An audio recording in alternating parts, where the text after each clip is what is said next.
you still couldn't look me in the eye and tell me that you think on social media there's been a fair representation. You cannot tell me that you think that this has been fair. Unless you are living under a rock, there's no way you will not know that Amber Heard likes to target people who criticize her. And nope, I'm not just making this up, since she and her team had a very clear track record when it comes to blaming people, playing the victim, and just basically attacking those they didn't like. Recently, Amber has been focusing her attention on Johnny Depp's supporters. Specifically, Heard and her team are desperately silencing content creators who call them out, and she was able to do that very easily before.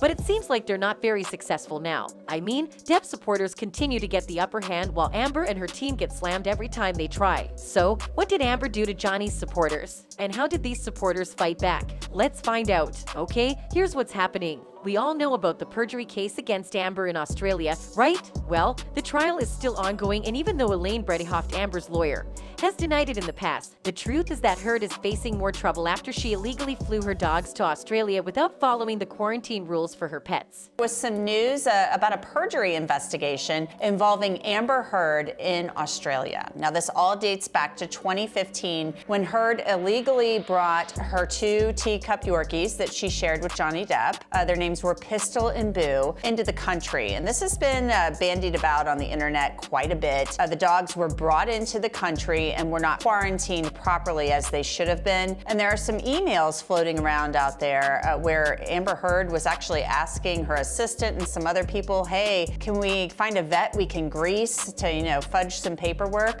So this was a big deal when it happened in Australia, because Australia has some very, very serious rules. Of course, content creators on social media talked about this a lot, and Amber didn't like that. In fact, she ordered her team to shut down and target some popular content creators, but they failed miserably. That umbrella guy shared his own experience. In a tweet, he said, "What's funny is Amber Heard tried getting me banned for breaking the FBI and was involved in the Australia investigation. They hit me with 2 strikes then, which I got overturned but had to fight. Then 6 months later, the media reported it as their exclusive LOL. Well, it seems like these YouTubers and Twitter users are just a little ahead of the media. They're not making stories, they're reporting it as fast as they can, and Amber is trying to stop them from revealing the truth.